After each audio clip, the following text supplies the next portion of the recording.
എല്ലാവർക്കും എൻ്റെ സ്നേഹം നിറഞ്ഞ ഈദ് മുബാറക്ക് ആശംസകൾ. പക്ഷെ അത് പറയുമ്പോഴും അത്ര സന്തോഷമൊന്നുമില്ല കേട്ടോ. വേറൊന്നുമല്ല, മോൾക്ക് വെക്കേഷൻ ആയതുകൊണ്ട് തന്നെ മോൾ എൻ്റെ വീട്ടിൽ പോയിരിക്കുകയാണ്. ഉച്ചയ്ക്ക് എന്നെ വിളിച്ചിട്ട് പറഞ്ഞു, അമ്മേ ഞാൻ ബിരിയാണിയും ചിക്കൻ ഫ്രൈയുമാണ് കഴിക്കണമെന്ന്. ഹസ്ബൻഡും അതെ, ഒരു ഫ്രണ്ടിൻ്റെ ക്ഷണം കൊണ്ട് ഹസ്ബൻഡും പോയി ബിരിയാണി കഴിച്ചിട്ടൊന്നു. ഞാൻ മാത്രം ഇവിടെ ചോറും കറിയും കഴിച്ചുകൊണ്ടിരിക്കുക. നിങ്ങൾക്കാണെങ്കിൽ സഹിക്കുമോ? ഇല്ലല്ലോ. അതുപോലെ തന്നെ എനിക്ക് നല്ല ദേഷ്യം വന്നു. വേറെ ഒന്നും നോക്കിയില്ല, നേരെ വിട്ടു നമ്മുടെ പാലക്കാട്ടുകാരുടെ സ്വന്തം എന്നമാർ ബിരിയാണി കഴിക്കാനായിട്ട്. അവിടെ പോയപ്പോൾ വല്ലാത്തൊരു സമാധാനം. വേറൊന്നുമല്ല, എന്നെ പോലെയുള്ള ഒരുപാട് ആൾക്കാർ ഇതുപോലെ പാർസൽ മേടിക്കാനുണ്ടായിരുന്നു. അതിനർത്ഥം എന്താ, ആരും ആരെ വിളിക്കാനില്ല എന്നല്ലേ. എല്ലാവരും ഇതുപോലെ ശോകമുഖമായി ഇരുന്നിട്ട് വന്നതാണെന്ന് എനിക്ക് മനസ്സിലായി.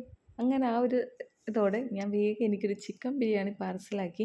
അവിടെ ഇരുന്ന് കഴിക്കണം എന്നുണ്ടായിരുന്നു. പക്ഷേ അവിടെ എത്തിയപ്പോഴാണ് മനസ്സിലായത് കാല് കുത്താൻ സ്ഥലമില്ല. എന്നാൽ പിന്നെ പാർസൽ മേടിക്കാമെന്ന് പറഞ്ഞു. അതിനാണെങ്കിലോ ലൈൻ അങ്ങോട്ട് നിൽക്കുക, അത്ര ആൾക്കാർ.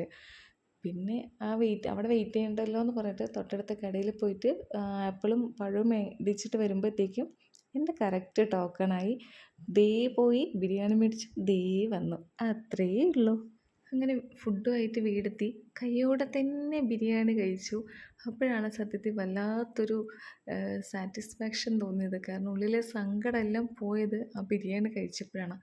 എൻ്റെ പൊന്നേ, എന്നമ്മാർ ബിരിയാണി, അതാണ് മക്കളെ ബിരിയാണി. സത്യത്തിൽ ടേസ്റ്റ് കൊണ്ടാണോ അതോ ഉള്ളിൽ അത്രയും വലിയ ആഗ്രഹമുള്ളത് കൊണ്ടാണോ എന്നറിയില്ല, എനിക്ക് ഭയങ്കര ടേസ്റ്റായിട്ട് തോന്നി. പിന്നെ എന്നെപ്പോലുള്ള കുടുംബിനികളോടാണേ, വേറെ ഒന്നല്ല, നമുക്ക് എന്തെങ്കിലും കഴിക്കാൻ തോന്നിയാൽ നമ്മൾ പോയി കഴിക്കുക, അല്ലാതെ അവർ വാങ്ങിത്തരട്ടെ ഇവർ വാങ്ങിത്തരട്ടെ എന്ന് പറഞ്ഞ് വിചാരിക്കരുത്. കാരണം നമ്മുടെ വയറാണ്, നമ്മുടെ ആഗ്രഹങ്ങൾ നമുക്കല്ലേ അറിയൂ. നമ്മുടെ എന്താ ഇഷ്ടം, നമുക്ക് കഴിക്കാൻ തോന്നുന്നത് കഴിക്കുക. ഒരു ലൈഫല്ലേ ഉള്ളൂ, അത് മാക്സിമം എൻജോയ് ചെയ്ത് തിന്നതും കുടിച്ചതൊക്കെ ഉണ്ടാവുള്ളൂ. നമ്മൾ പോകുമ്പോൾ ഒന്നും കൊണ്ടുപോവില്ല. അപ്പോൾ ഇഷ്ടമുള്ളത് കഴിക്കുക, അത്ര തന്നെ. എന്തായാലും എനിക്ക് ബിരിയാണി കിട്ടി. അപ്പോൾ ഇന്നത്തെ എൻ്റെ സങ്കടം എന്തായാലും മാറിക്കിട്ടി. ആരും വിളിക്കാത്തതിൻ്റെ പരാതിയും മാറിക്കിട്ടി. വിളിക്കാത്ത പരാതിയൊന്നും ഇല്ല താനും. കാരണം ആകെയുള്ളതൊരു മുസ്ലിം ഫ്രണ്ടാണ്. അവളെയാണെങ്കിലോ നാട് കടത്തിയിരിക്കുന്നത് തൃശ്ശൂരിലേക്കും.